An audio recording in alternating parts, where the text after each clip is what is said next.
ഇന്ന് നമുക്ക് മുരുകൻ സ്വാമിയുടെയും ദേവസേന ദേവിയുടെയും കല്യാണ കഥ ഒന്ന് കേട്ടാലോ. എൻ്റെ ചാനൽ ആദ്യമായിട്ട് കാണുന്നവരാണെങ്കിൽ സബ്സ്ക്രൈബ് ചെയ്യുക, ഷെയർ ചെയ്യുക, സപ്പോർട്ട് ചെയ്യുക. ജ്യോതിർമയായ മേരുപർവ്വതത്തിൽ ഇന്ദ്രൻ ഒരു ദിവ്യകന്യക ജനിച്ചു. ആ കുഞ്ഞിനെ പരിപാലിക്കാൻ ഇന്ദ്രൻ തൻ്റെ വാഹനമായ ഐരാവതത്തെ ഏൽപ്പിച്ചു. ഐരാവതത്തിൻ്റെ തുമ്പിക്കൈയിൽ കളിച്ച് അമൃതധാര കുടിച്ച് അവൾ വളർന്നു. ഐരാവതത്തിൻ്റെ സ്നേഹപരിചരണത്തിൽ വളർന്ന കന്യകയ്ക്ക് ദേവയാനി എന്ന പേരുമിട്ടു.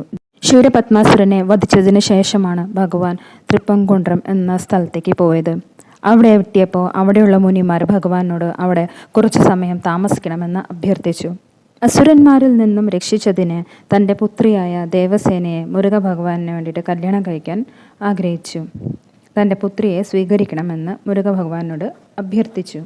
സ്കന്ദഭഗവാനെ ഭർത്താവായി കിട്ടാനായി പ്രാർത്ഥിക്കുന്ന ദേവസേന ദേവിയെ സ്വീകരിക്കാമെന്ന് ഭഗവാൻ സമ്മതിച്ചു. അടുത്ത ദിവസം തന്നെ വിവാഹം നടത്തണമെന്ന് ഭഗവാൻ പറഞ്ഞു. ദേവന്മാരുടെ സേനാനായകനായി വിജയം കൈവരിച്ച കാർത്തികേയൻ ഇന്ദ്രദേവന്റെ പുത്രി ദേവസേന ദേവിയെ കല്യാണം കഴിച്ചു.